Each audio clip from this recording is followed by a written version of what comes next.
Oi. Vamos lá?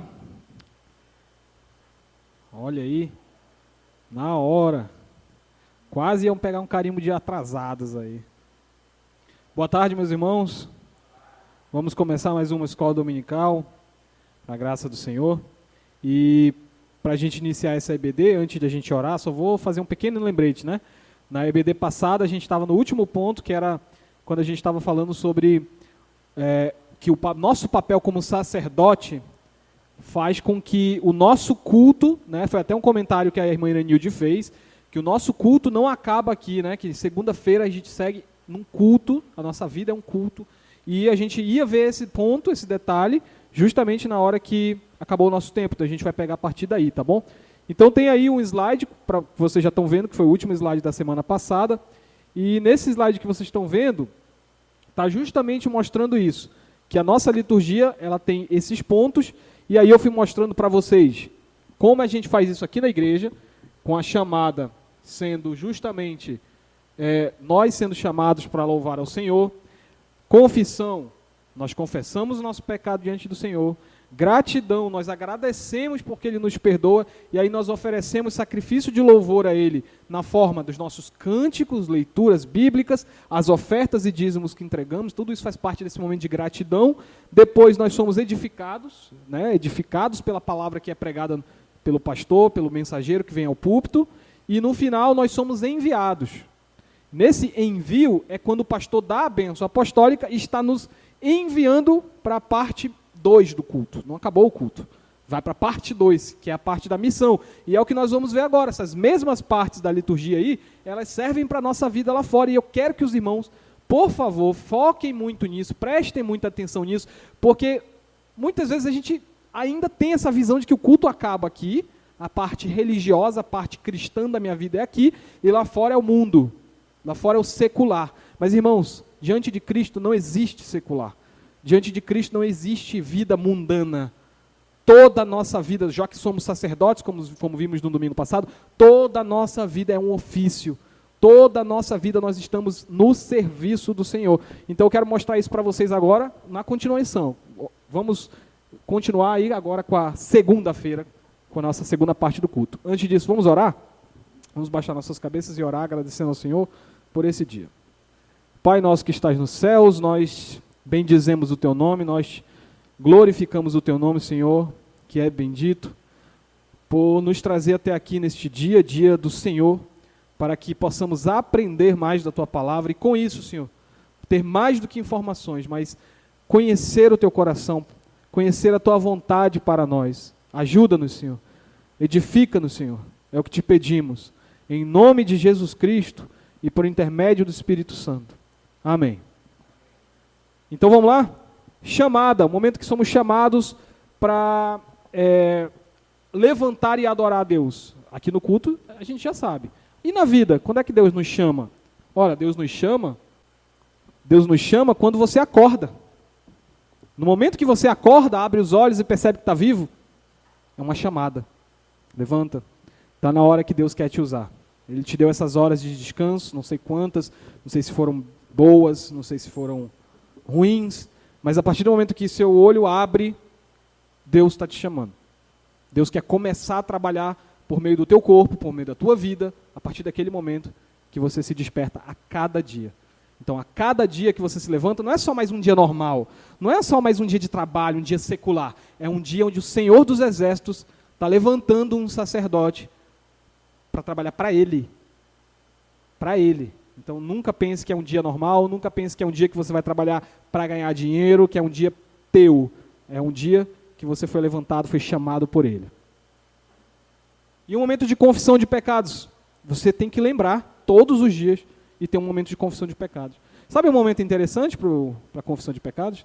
É quando você é obrigado a fazer a manutenção do teu corpo. Porque você acorda cheio de remela no olho, você acorda cheio de mau hálito. E aí você tem que tomar banho, você tem que fazer todo aquele processo de higiene, e nesse momento você pode aproveitar para lembrar.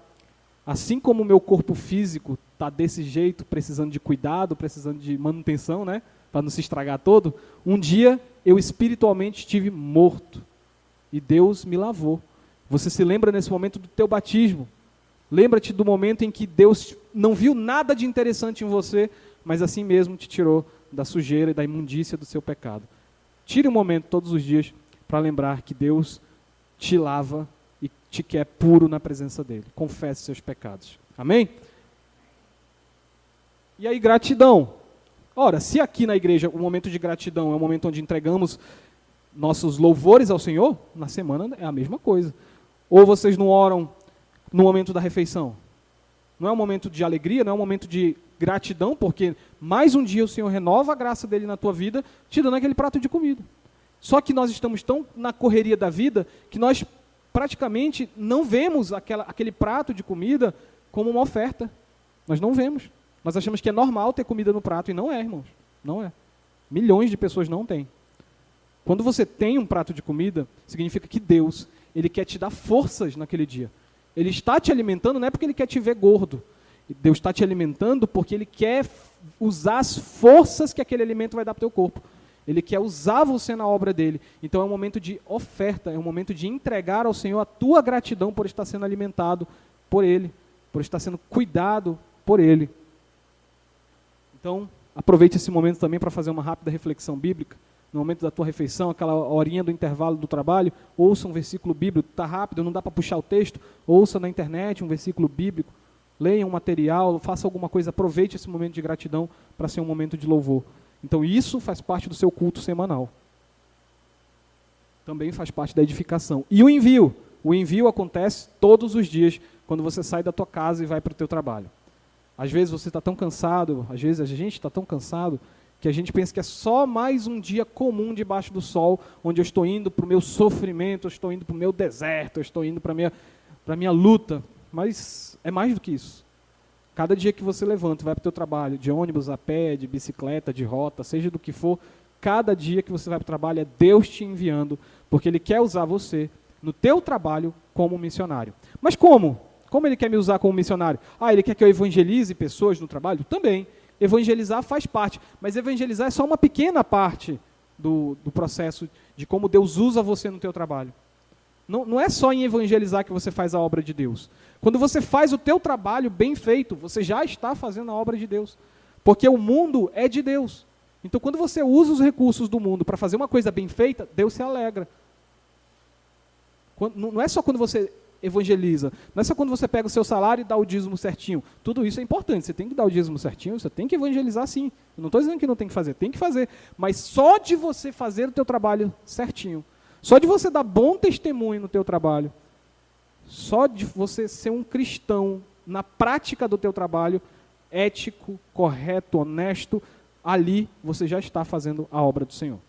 Então, o envio que você tem do Senhor todos os dias para fazer o seu trabalho, não é só mais um dia. Não é só mais um dia normal, secular na tua vida. Então o culto continua quando a gente sai daqui. E quando você é enviado todos os dias, quando chega no sábado, o último envio, você é enviado de volta para a igreja e o ciclo recomeça. Chamada, louvamos, confessamos nossos pecados, somos edificados e somos enviados de volta para a semana. Aí se desenrola lá tudo de novo e você é enviado de volta para a igreja. Então perceba, o culto só vai acabar quando você morrer. E aí você vai descansar, e assim que Cristo chamar você de volta e te der um novo corpo, aí tudo recomeça.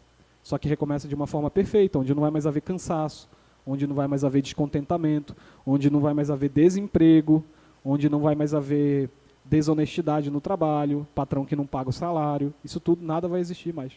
Então, irmãos, é isso que eu queria mostrar para vocês nesse ponto do estudo passado, tá? Cristo está chamando você todos os dias para prestar culto a Deus, não é só no domingo. Então você precisa rever a tua vida, rever como você está vendo a sua vida. Se você está vendo a sua vida como uma vida normal, que tem a ver só com sua vida secular, está errado. Está errado, você é um sacerdote. Deus quer te usar de segunda a segunda. Amém? Alguma dúvida sobre isso? Sim ou não?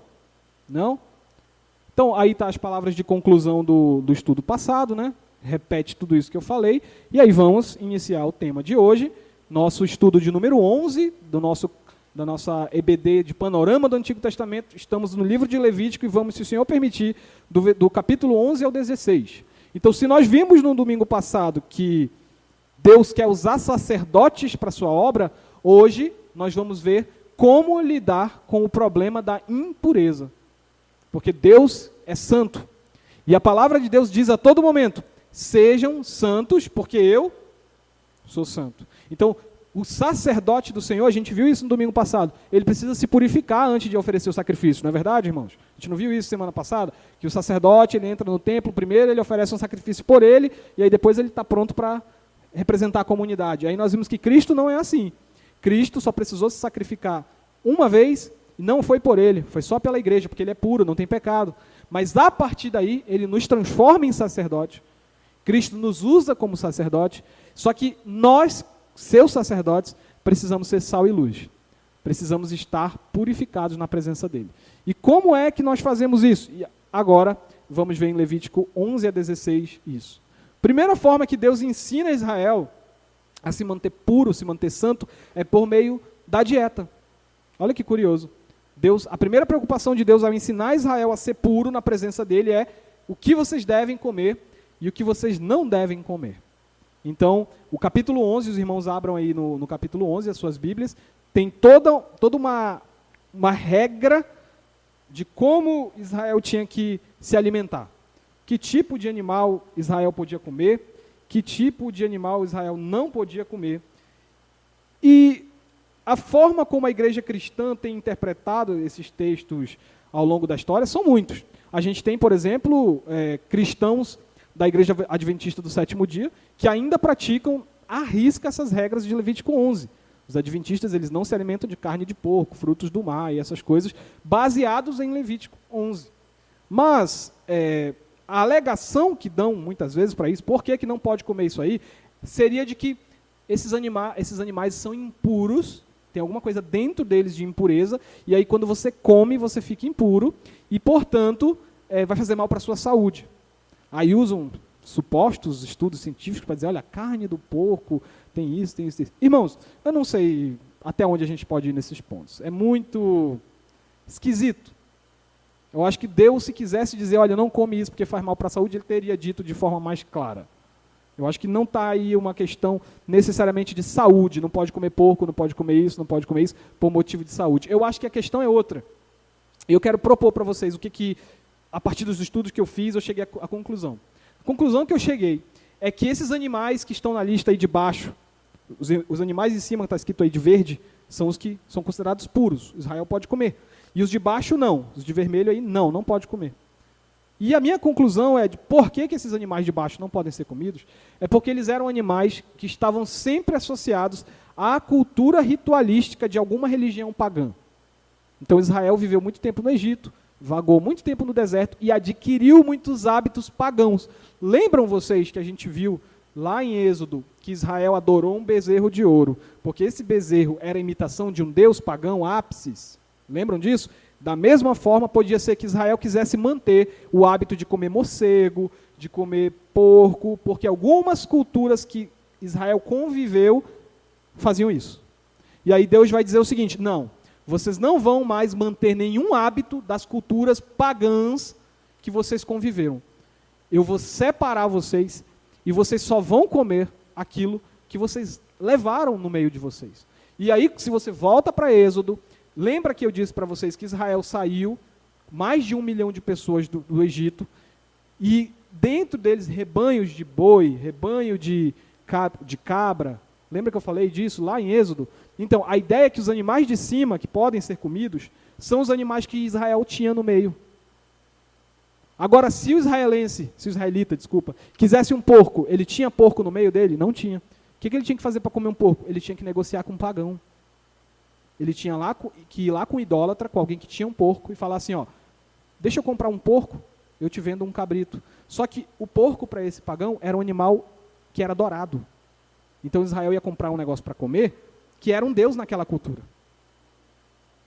Entenderam por quê que esses animais de baixo foram excluídos de Israel?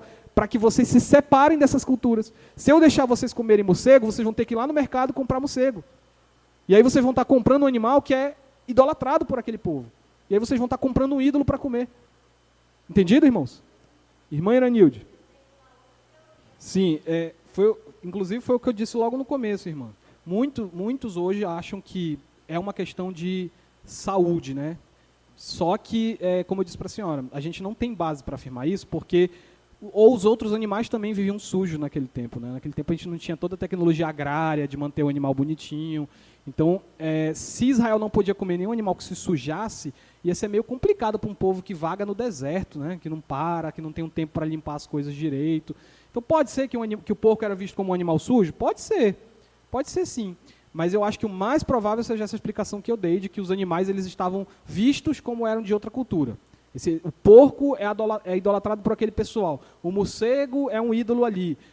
Os frutos do mar são adorados ali naquela cultura. Então, Israel foi separado e não pode comer esses animais que são considerados idolatrados em outras culturas. Tá?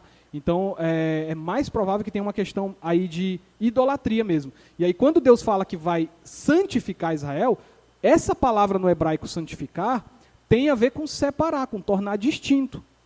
Então Deus está santificando, separando Israel das nações estrangeiras. Então é nesse sentido aí que eu quero que os irmãos foquem, principalmente na questão da dieta. Tá? A gente pode ver, por exemplo, aí os versos 1 a 4, mas vamos ver o 24 aí, 11 e 24, para a gente acelerar um pouquinho. 11 e 24. Olha só, o que vai acontecer se um israelita comer esses animais da lista de baixo aí? Olha só. 24. E por estes vos tornareis imundos. Qualquer que tocar o seu cadáver imundo será imundo até a tarde. Aí agora o verso 47, irmãos. Desse mesmo capítulo. 47, último verso. Por que Deus separou essa lista de animais? Olha a explicação no último verso. Para fazer diferença entre o imundo e o limpo. Entre os animais que podem comer e os animais que não podem comer. Então a explicação de Deus é bem clara. Eu quero que vocês sejam diferentes, Israel. Eu não quero que vocês sejam como os outros povos que comem de tudo, que adoram esses animais, não. Eu quero que vocês sejam diferentes. Vocês vão ter uma dieta diferente, uma dieta que eu, Deus, estou dizendo para vocês. É como se Deus fosse o nutricionista de Israel, dizendo, eu vou dizer o que você pode comer. Quer ser santo, quer ser separado? Come só o que está na minha lista. Então é claro que para nós hoje, no século XXI, isso parece esquisito, mas para Israel fazia completo sentido, porque para eles lá, culinária e religião era uma coisa só. O que eu como é o que eu adoro. Hoje não. Hoje você come a tua comida e você não sabe nem de onde veio a carne que você está comendo. Você não tem relação nenhuma com a comida que você come hoje. Você não sabe onde foi produzido, você não sabe se a carne que você está comendo vem de uma fazenda que trata os animais bem, você não sabe se de repente funcionários daquela fazenda são mantidos em regime de escravidão, porque a gente não sabe de onde vem a comida. Mas para Israel era muito sério de onde vem a comida. Então eu não posso estar comendo um animal que vem de origem pagã. Entendido, irmãos? Sim ou não? Vamos seguir então. Outro ponto aí. Outras questões que são chamadas de impureza na lista de Levítico. A gente já viu a dieta. O que pode comer, o que não pode comer. Por quê? Agora, segundo ponto. A gente vai ver outras impurezas, como, por exemplo, a primeira que a gente vai ver aí é a questão do parto, né, quando a mulher tem um filho, ou quando a mulher está menstruada. Vai ter todo um procedimento de impureza e pureza.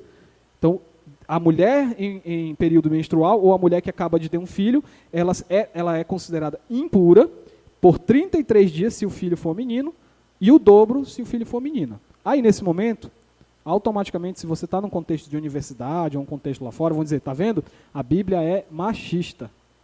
A Bíblia é contra a mulher é impura na Bíblia. Ridículo isso, joga esse livro fora. Mas porque falta por parte dessas pessoas, interesse e humildade de querer saber de onde veio todos esses símbolos culturais. Alguns tem muita interpretação, tá, irmão? Por que a mulher era considerada impura no seu sangramento e no processo de parto, no qual também ela sangrava. Mas as principais interpretações dizem que, uma vez que o sangue na cultura israelita era considerado a fonte da vida, esse elemento ele tinha que ser tratado com todo cuidado. Lembrem nos estudos passados que a gente falou do sacrifício, o sangue do animal, na hora que era cortado o pescoço do animal, tinha que cair todo dentro da bacia, não podia ser jogado na terra. Era sagrado, o sangue era a fonte da vida. Então, é como se o israelita estivesse dizendo, o sangue não pode ser tratado de qualquer forma. Ele é sagrado, ele simboliza a vida. Só que um parto que é um momento de onde está nascendo uma vida, é um momento também em que aquele sangramento causava a morte de muitas mulheres. Porque naquele tempo não tinha, como a irmã Iranilde falou, não tinha medicina moderna como tem hoje. Então a quantidade de mulheres que morriam no parto era muito maior do que é hoje com a medicina, onde você consegue descobrir se a gravidez é de risco, e aí às vezes é feito indução, às vezes é feito partos com cirurgia cesariana. Não tinha isso, irmãos. A mulher lutava até o fim e às vezes só um dos dois sobrevivia, ou o bebê ou a mulher. Então era um momento onde o sangue da mulher estava jorrando e ninguém sabia se aquilo simbolizava vida ou se simbolizava morte. O sangramento dela poderia ser origem de uma nova vida, ou o sangramento dela poderia ser símbolo de morte. Então esse estado de coisas confuso, onde sangue pode ser vida, pode ser morte, para o israelita era visto como algo que lembra o pecado, lembra a morte. Lembra a razão de Eva ter sido amaldiçoada. Nas dores do teu parto, né, serão multiplicadas e nessas dores tu terás teus filhos. Então, como era uma coisa que lembrava o pecado, lembrava a morte, esse sangramento, essa mulher estaria impedida de ir ao templo adorar. Tá, irmãos? Inclusive, até é bom fazer uma nota aqui. Todos esses casos onde a Bíblia está dizendo aqui que a pessoa está impura, o que significa estar impura? É estar proibida de ir ao templo. Não significa que a mulher vai ser expulsa de casa, não significa que a mulher vai ser expulsa da família, não significa que a mulher vai ser expulsa da cidade, não significa que a mulher não pode mais conviver com ninguém, não. É só que naquele período dela, ela não pode ir ao templo oferecer sacrifício. É só isso, simplesmente isso. Por quê? Porque na presença do Senhor, no tabernáculo, nada confuso, nada que lembre morte pode estar lá. O santuário, o tabernáculo, é o lugar de vida total, de vida em abundância. É onde a glória do Senhor, como nós vimos nos estudos passados, o santuário é onde a glória do Senhor habita. Então, uma pessoa que está passando por um processo que pode ser de morte, um sangramento, uma hemorragia, ela não deveria entrar nesse local sagrado, que lembra a vida. Entendido? Por isso que a mulher era considerada impura, mas assim que terminasse o período, ela faria um sacrifício e ela estaria considerada pura de novo. Tá bom? Então, esse é o que alguns intérpretes entendem do porquê o sangramento da mulher é considerado uma impureza. Não tem nada a ver com a mulher inferior, a mulher suja, não tem nada a ver com isso. Tanto é que em outros casos de sangramento, na qual um homem sangra, ele passa pelo mesmo processo. Tá? Pelo mesmo processo. Então, não é porque é um sangramento de mulher, é porque é um sangramento. É porque é um sangramento.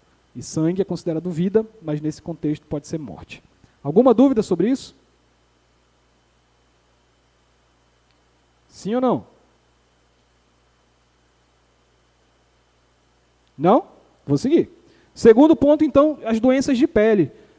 As doenças que eram chamadas naquele tempo de lepra, né? Dentre as quais hoje a gente conhece, a mais famosa é a hanseníase, né?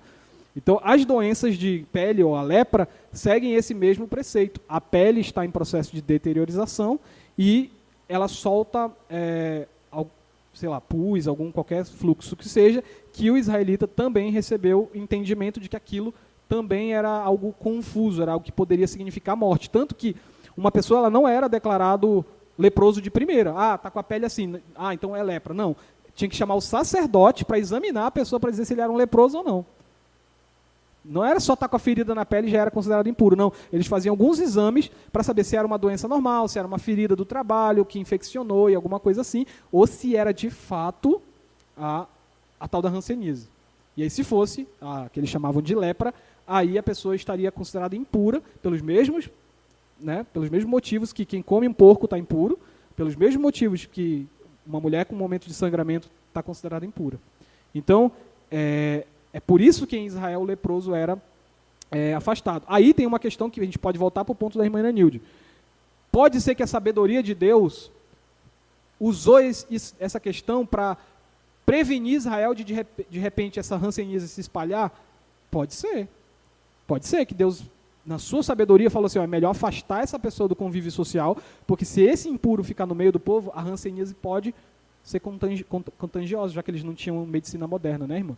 Então pode ser, mas me parece que o texto está dizendo não é necessariamente um manual de medicina, mas uma questão do que é considerado sagrado e o que está deteriorado, a vida em deteriorização. Então qualquer pessoa doente, qualquer pessoa que não estivesse no seu estado de vida plena, ele não poderia ir até o tabernáculo.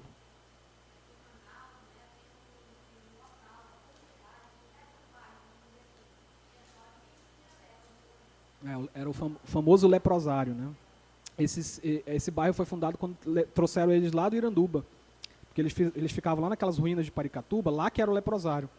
E aí eles ficavam lá, e aí quando fechou aquele prédio, trouxeram eles para Manaus e fizeram esse bairro na Zona Leste para colocar todo mundo lá. Que a hanseníase ainda naquele tempo não tinha nenhum tratamento, não tinha nada, era só afastar mesmo para não contaminar o resto da população. É complicado. Então, essa sabedoria pode ser que Deus usou isso, né, para impedir a contaminação da hanseníase. Ok aqui? Sobre a questão de doenças de pele? Dúvidas ou comentários? Não? Então vamos para o próximo ponto. Outros fluxos do corpo. E aí que entra, como eu falei para vocês, sangramentos diversos. Entra qualquer tipo de sangramento aí. Uma pessoa que tivesse com qualquer tipo de sangramento não poderia ir no templo. E também no caso do homem, olha, por isso que eu disse para vocês que a Bíblia não é machista. Porque aí no capítulo 15 também entra a questão dos fluxos do homem. O sêmen, por exemplo, o homem que teve um fluxo de sêmen, ele também está impedido de ir no tabernáculo. Por quê? Porque o sêmen representa a vida. É de onde vem a vida. É de onde o feto vai para o corpo feminino.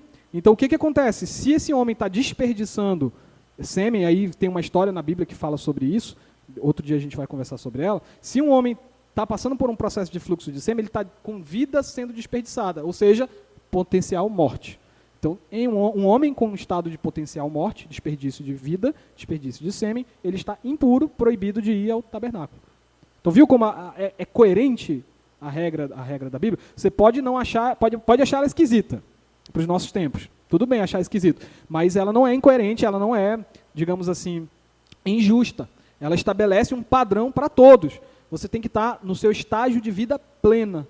Se você estiver com alguma marca de deteriorização da sua saúde, você está impuro porque você tem algum grau de morte no seu corpo, então você não deve ir até o santuário. Entendido? E aí serve para todos os outros exemplos aí. Todos esses exemplos, meus irmãos, do capítulo 11, 12, 13, 14, 15 até o 16, que a gente vai já falar, todos esses exemplos, a pessoa quando era declarada impura pelo sacerdote, ela tinha que fazer um sacrifício, e depois de um certo período que é tabelado aí no texto, essa pessoa voltaria novamente ao processo social, poderia ir até o templo, até o tabernáculo, oferecer sacrifícios normalmente, tá bom? Nenhum desses era para sempre, nenhum desses a pessoa era morta, nenhum desses a pessoa era expulsa da comunidade, nada disso, tá? E para cada ciclo de um monte de pessoas curadas, nós tínhamos um dia da expiação, capítulo 16. Né? Depois de descrever todas essas impurezas e como tratar todas essas impurezas, o livro aí, Moisés, vai dizer que o sacerdote tem que separar uma ocasião no mês para que todas essas impurezas sejam purificadas de vez. Porque, imagina, quantas pessoas, quantas mulheres menstruadas em um povo de 2 milhões de pessoas iam oferecer sacrifício ao término da sua menstruação? Quantas mulheres que tinham bebês iam oferecer sacrifício ao término do seu período de impureza no parto? Quantos homens? Imagina que o sacerdote ficava mexendo com aquilo tanto que chegava uma hora que era como se o tabernáculo todo tivesse carregado daquelas impurezas do povo. E aí parava tudo e naquele dia era o dia da expiação, na qual o sumo sacerdote e os sacerdotes iam fazer a purificação do templo, do tabernáculo no caso. Os sacerdotes lavavam toda a área externa e Arão, né, no caso que era o sumo sacerdote, era o único que entrava aos santos dos santos para fazer a purificação lá da parte interna. Tá bom? Então, ao término de um ciclo de muitas purificações, tinha o dia da expiação. Era um dia que parava só para lavar, só para passar. Então, de novo aí, irmã, sabedoria, higiene, né, lavagem, água. Então, novamente, aí a sabedoria de Deus sendo útil para o povo. Então, essa é basicamente, irmãos, a forma, o manual que Levítico dá, o capítulo 11 ao 16, de como tratar a impureza. Se você está impuro, você está impedido de estar na presença do Senhor. Ok? Dúvidas? Alguma questão, algum comentário? Não? Está todo mundo tranquilo com isso? Se eu soubesse que ia ser tão fácil. Então, como é que a gente tem que ver isso hoje como cristão que a gente é? Como é que a gente encara essa questão toda essa teologia da impureza, toda essa questão que parece tão esquisita para a gente hoje, chamar alguém de impuro porque está num ciclo menstrual que é um negócio normal do seu corpo? Como é que a gente encara isso hoje? A gente encara isso como Jesus encarou. A gente vai olhar a luz de Cristo para aprender com ele. E Jesus, se a gente vai olhar, ele curou leprosos. ele curou pessoas com fluxos, ele curou uma mulher que havia uma hemorragia há mais de uma década, e ele fez isso para demonstrar que, com a chegada dele no mundo, estava chegando um reino superior. E nós vamos já ver no que esse reino era superior. Eu só quero lembrar uma coisa com os irmãos. Cristo, quando interagiu com essas pessoas impuras, ele de forma nenhuma deu a entender que estava aceitando se tornar impuro naquele processo. A impressão que dá é que, quando ele tocava no impuro, em vez de ele se infectar, era a pureza dele que tirava a impureza da pessoa. Agora, ele não também deseducou, vamos dizer assim, o povo. Porque quando ele curava um leproso, e o leproso perguntava, o que eu faço agora? Ele dizia, vai, te mostra o sacerdote e faz todo o processo da lei de Moisés. Cristo não poderia simplesmente dizer assim, irmão, já te purifiquei, não existe mais esse negócio da lei, esse negócio de purificação, de sacrifício, não existe mais isso não. Esquece isso para lá. Cristo poderia dizer isso para o leproso, não podia? Rapaz, o aleijado, todos os outros, ele podia dizer isso, mas ele não disse. Como eram judeus, ele disse para eles se manterem fazendo aquele processo. Por quê? Porque, como eu disse para vocês, esse reino ainda não havia sido inaugurado. Agora, a partir da morte de Cristo, segundo ponto, a partir da morte de Cristo e da sua ressurreição, a partir da Páscoa, aí as coisas mudam. Aí as coisas, essa lei cerimonial de pureza de Israel vai começar a ser transformada. Cristo já tinha falado um pouco sobre isso. Eu quero chamar vocês para ler esse texto de Mateus 15 aí. Mateus 15, 11 a 18. Vamos ler esse texto? Mateus 15. Isso é antes da crucificação. E olha o que Cristo já dizia. Olha como ele já lançava a luz e os discípulos não entendiam. Se dava uma polêmica, porque as coisas que Cristo dizia antes da sua morte e ressurreição, muitas vezes só foram entendidas depois da morte e ressurreição dele. Ele falava coisas e os discípulos faziam assim, aham. Ok. Aí eles iam lá entre eles e falavam assim, tu entendeu o que ele disse? Pai, não entendi nada. Mas eles ficavam com vergonha de perguntar, igual meus alunos na escola, né? A gente fala, vocês entenderam? Aí tá todo mundo se olhando assim com cara de que não entendeu nada. Eu falo, alguém tem pergunta? Não querem perguntar, mas estão cheios de dúvida. Os discípulos eram assim. Então muitas coisas eles só foram entender o que Jesus disse depois que Jesus ressuscitou. Essa é uma delas. Olha aí, Mateus 15, versos 11 a 18. Olha só o que diz aí. Peguei errada? Será essa referência? Mateus 15, 11 a 18. Tá certo a referência. Olha só. Mas eu vou ler o 10 aí, só para pegar contexto. Ó. E tendo convocado a multidão, lhes disse, ouvi e entendei. Chamou a multidão e olha o que ele disse. Não é o que entra pela boca o que contamina o homem, mas o que sai da boca, isto sim contamina o homem. Então, aproximando-se dele, os discípulos disseram, sabe que os fariseus, ouvindo a tua palavra, se escandalizaram? Ele, porém, respondeu, toda planta que meu Pai Celestial não plantou, será arrancada. Deixai-os, são cegos, guias de cegos. Ora, se um cego guiar outro cego, cairão ambos no barranco. Então lhe disse Pedro, olha aí, explica-nos essa parábola. Não entenderam. Jesus, porém, disse, também vós não entendeis ainda? Não compreendeis que tudo que entra pela boca desce pelo ventre e depois é lançado em lugar escuso? Agora, irmãos, verso 18. Mas o que sai da boca vem do coração. E é isso que contamina o homem. Então Jesus disse isso, mas parece que Pedro não entendeu, irmãos. Pedro fez a pergunta, explica-nos a parábola. Jesus explicou. Ele entendeu na segunda vez? Ainda não entendeu. Como é que eu posso dizer para vocês que ele não entendeu? Abram em Atos 10.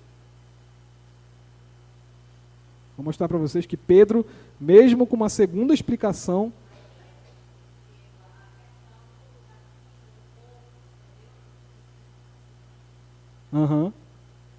faz todo o processo natural, então eu tenho que, né? Atos 10, irmãos, 9 até o 19. Uma leitura um pouco longa, mas vai valer a pena para os irmãos entenderem aí o contexto. Já no dia seguinte, indo eles de caminho e estando já perto da cidade, subiu Pedro ao eirado por volta da hora sexta, a fim de orar. Estando com fome, quis comer, mas enquanto lhe preparavam a comida, sobreveio um êxtase, uma visão. Então viu o céu aberto e descendo o objeto como se fosse um grande lençol, o qual era baixado à terra pelas quatro pontas. contendo toda sorte de quadrúpedes, répteis da terra, aves do céu, e ouviu uma voz que se dirigia a ele: levanta, Pedro, mata e come. Mas Pedro replicou: de modo nenhum, Senhor, porque jamais comi alguma coisa comum ou imunda. Segunda vez a voz lhe falou: ao que Deus purificou, não considere comum. Sucedeu isto por 3 vezes e logo aquele objeto foi recolhido ao céu. Enquanto Pedro estava perplexo sobre qual seria o significado da visão, eis que os homens enviados da parte de Cornélio, tendo perguntado pela casa de Simão, pararam junto à porta.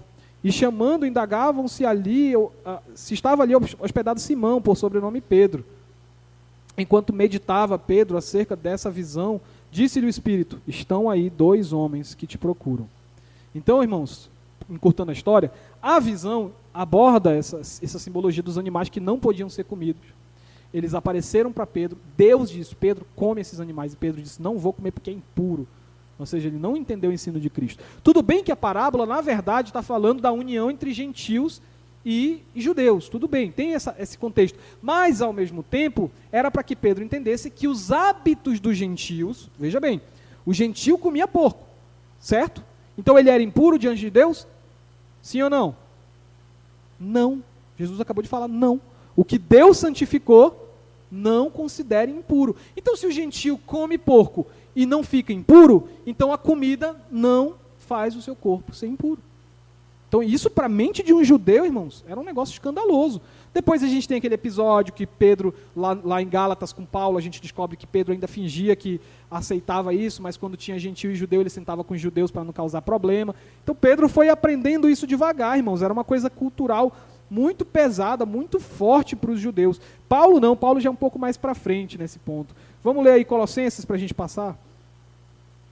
Abram aí Colossenses 2. Sim, Lucas.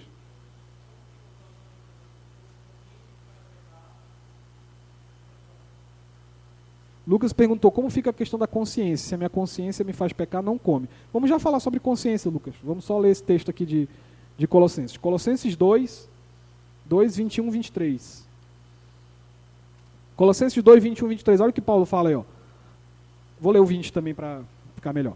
Se morreres com Cristo para os rudimentos do mundo, porque, como se vivesses no mundo, vos sujeitais a ordenanças, não manuseie isto, não proves daquilo, não toques naquilo outro, segundo os preceitos e doutrinas dos homens, pois que todas estas coisas com o uso se destroem. Tais coisas, com efeito, têm aparência de sabedoria, como o culto de si mesmo, a falsa humildade, o rigor ascético, todavia não tem valor algum contra a sensualidade. Também, Paulo não está falando aqui só de hábito alimentar, do que pode comer ou não pode comer, mas daí a gente tira o princípio, né? Dentro da igreja ficou estabelecido que, aí agora o ponto do Lucas, um judeu que fosse fiel ao judaísmo, se ele quisesse continuar se abstendo dos alimentos impuros, ele poderia, por motivo de consciência. Mas ele não poderia dizer, veja bem, ele não poderia dizer que quem pensa diferente dele e come porco está impuro. Isso não pode. Essa separação não pode. Então, resumindo, se vem uma pessoa daqui da igreja adventista e veio para cá, não estou falando de ninguém aqui dentro, né, dona Núbia? E essa pessoa diz: olha, desde a minha infância eu fui criado assim, eu não consigo mais hoje inserir o porco na minha dieta. E a gente vai lhe obrigar a comer porco? Por quê? Deixa a pessoa sem comer porco, gente. Agora, ela não pode olhar para a gente e dizer assim: vocês estão impuros porque estão comendo porco. Aí não. Aí não. Aí já está quebrando o que Cristo acabou de falar. Não consideres impuro aquilo que Cristo purificou. Ok, irmãos? Está claro esse ponto aí? Agora, isso significa então que quando Cristo morreu, Ele nos fez 100% puro. Então eu sou um anjo já flutuando aqui na terra, não tenho nenhum pecado? Não, de forma nenhuma. Nós ainda somos pecadores, nós ainda temos pecado na carne. Só que esse pecado não tem nada a ver com o que a gente come. Esse que é o ponto. Esse pecado que ainda resiste na nossa carne, esse daí não tem dieta que faça você ficar mais puro. Pode fazer Herbalife, pode fazer o que for, tu não vai ficar espiritualmente mais puro pela tua dieta. Tá bom, irmãos? Tá claro esse ponto? Agora, quando que há uma promessa de que o teu corpo vai ser 100% purificado. Aí sim, tem essa promessa. Eu não vou ler o texto, porque é um texto muito longo e a gente não tem tanto tempo, mas os irmãos podem fazer essa leitura em casa. Leiam 1 Coríntios 15 todinho. Texto máximo que fala sobre a ressurreição. Um tratado do apóstolo Paulo sobre a ressurreição, 1 Coríntios 15. Esse texto vai justamente Paulo, por meio de Cristo, ensinando que quando houver a ressurreição final, a ressurreição da carne, essa carne vai ser transformada num corpo glorificado. Então, aí sim o nosso corpo vai ser livre, vai ser restaurado de forma que não vai haver mais nenhum traço de pecaminosidade no corpo. Só a ressurreição de Cristo pode fazer isso conosco. Não existe nenhuma doutrina humana de purificação da carne. Só Cristo faz isso. Então a gente já canta, adiantando isso, a gente já canta. Mais alvo do que a neve, se no sangue de Cristo eu for lavado, mais alvo do que a neve eu estou. Tá? No nosso inário diz no tempo presente, eu estou, não é eu serei, como dizem por aí, não. Aqui é, mais alvo que a neve eu estou. Porque nós já recebemos essa lavagem espiritual e espiritualmente já estamos em comunhão com Cristo. Mas a nossa carne ainda não foi 100% liberta do pecado. É por isso que aguardamos a ressurreição do corpo. Porque na ressurreição do corpo, a nossa carne será completamente restaurada, igual à de Cristo. E aí não teremos mais nenhuma impureza na carne. Então é assim que a teologia cristã, é assim que a nossa fé cristã lida com a impureza, irmãos. Não tem mistério, não tem dieta, não tem Herbalife, não tem nada que vai te fazer mais puro espiritualmente. Não quer comer porco? Não come. Mas isso não vai te fazer mais santo. Não vai. É Cristo que faz você santo. E se você quer ter um corpo puro, aguarde e viva pela ressurreição. Porque na ressurreição de Cristo, todos nós seremos purificados, independente da dieta que você tenha. Se você come ou não porco, na ressurreição, nós teremos todos corpos gloriosos. Amém? Amém? Ah, tá. Pensei que vocês não queriam ter um corpo glorioso. Está todo mundo satisfeito com o seu corpo? Está todo mundo malhado? Todo mundo tranquilo? É isso? Alguma dúvida sobre esse ponto? Da purificação em Cristo? Sim ou não? Não? Então vamos seguir para as aplicações finais. Primeira aplicação. Como é que nós aplicamos uma doutrina de pureza na igreja? Já que nós não podemos mais falar de hábitos de pureza, de dieta de pureza. O tema da pureza, então, não existe mais para a igreja? A gente não fala mais de pureza? Não, não é isso não. A gente ainda fala sim. Só que hoje a gente tem o real alvo do pecado, como a gente leu nesse texto aí do coração. Não é o que entra pela boca que torna o homem puro, mas o que sai. Então, muitas vezes o que sai, o que você fala, demonstra como está o teu coração. E é aí que está a questão. É aí que está a questão. A igreja deve ajudar, deve ser uma ajuda para mim e para vocês, para a gente aprender a se policiar. Quando eu interajo com o Edinaldo, eu me dou a conhecer para o Edinaldo. Quanto mais eu me mostro para o Edinaldo, mais o Edinaldo vai ter acesso às minhas falhas, aos meus BO, como a gente fala. Quanto mais da minha vida estiver exposta para o Edinaldo, mais chances o Edinaldo vai ter para uma hora me chamar e... Vem cá, meu irmão, isso que você fez não convém, não. Então, igreja é isso, é dar a cara a tapa. A igreja tem esses princípios. Você pode repreender o outro pela falha do outro na igreja? Pode. Lá fora é considerado se meter na vida dos outros. Lá fora é assim. Não se mete na minha vida. Na igreja não existe isso. Quer estar na igreja? Aceita que as pessoas vão se meter na tua vida. Senão nem entra. Nem entra para começo de conversa. Que aqui é lugar de se meter na vida do outro. Mas qual é a regra que Deus me deu, que Cristo me deu para me meter na vida do outro? Tira a trave do teu olho e aí tu ajuda o teu irmão. Então eu tenho que ser também humilde, eu tenho que ser também disposto a reconhecer quando alguém vem e diz assim, você está vacilando. Tirando a trave do meu olho, eu posso ajudar os outros. Vendo melhor, eu posso ajudar os meus irmãos. Então a igreja é isso, irmãos. É um corpo que se ajuda. Você precisa que seu sapato tenha o seu cadarço amarrado, mas o pé não pode resolver. Quem faz isso é a mão. A mão que vai lá e dá uma ajuda. Quando você está com uma coceira nas costas, a mão que vai lá ajudar. Da mesma forma que um corpo funciona com seus órgãos, um ajudando o outro, na igreja é assim. Eu primeiro vigio o meu pecado para que eu esteja em condições de exortar e ajudar os meus irmãos a viver também em santidade. Agora, se esse meu irmão que foi exortado, que foi dito para ele que ele está vivendo de uma maneira que não convém, ele resiste a isso, aí eu já tenho provas de que ele não entendeu ainda o que é a igreja. E aí entra a disciplina de Cristo. Como é que Cristo ensina a disciplina? A gente já viu isso aqui na igreja. Primeira vez, eu e ele sozinho. Ele negou, disse, não fiz isso, não reconheço, isso não é erro, é a minha vida, você não tem nada a ver com isso. Chamo, segundo passo, 2 ou 3 testemunhas. Os testemunhas vão comigo e falam assim, olha, foi visto isso de você precisa se arrepender para ser restaurado na igreja. Não, você não tem nada a ver com isso, a vida é minha, eu faço o que eu quiser. A gente pega a pessoa e leva ela para o conselho, para a liderança da igreja, para a assembleia da igreja e diz, ele não se arrependeu. Se nessa terceira etapa ele não se arrepender, nós o consideramos um descrente e ele está expulso da igreja. Esse processo de disciplina, ele serve para que, assim como a gente viu lá em Levítico, a impureza não esteja aqui no nosso meio. Porque da mesma forma que a gente viu em Levítico, cuidado com a impureza, né, irmã Nanidy? Porque ela pode se espalhar. Se eu deixo a pessoa aqui dentro, que está em pecado, e não se arrepende, eu estou deixando essa pessoa aqui para causar um alastramento, vai se espalhar a impureza. Vai todo mundo ver, é assim? Pode viver de qualquer jeito que está sentado aqui na igreja? Pode viver de qualquer jeito e pode tocar um instrumento? Pode viver de qualquer jeito e pregar aqui na frente? Se a gente não disciplina uns aos outros, a gente está deixando a impureza vencer. E lembre-se do que aconteceu com os filhos de Arão, que a gente viu na semana passada.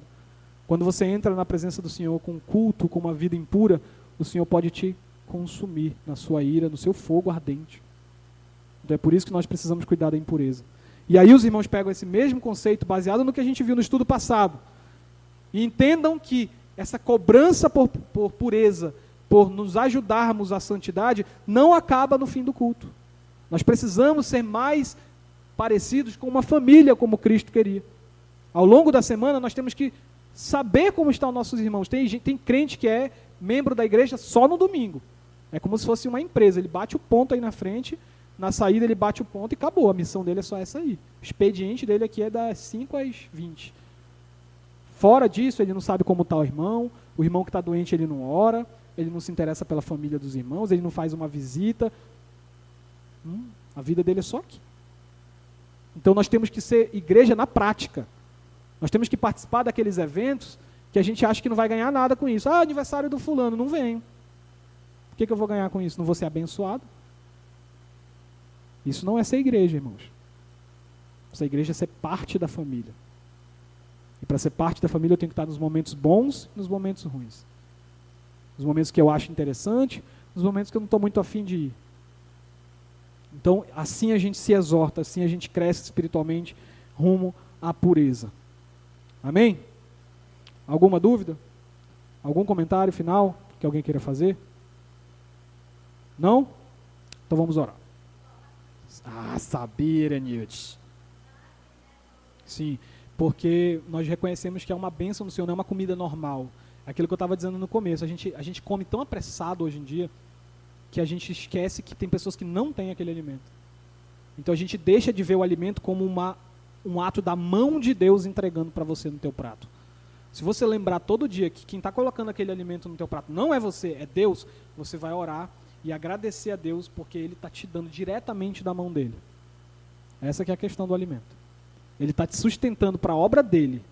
Então você tem que ser grato a Ele.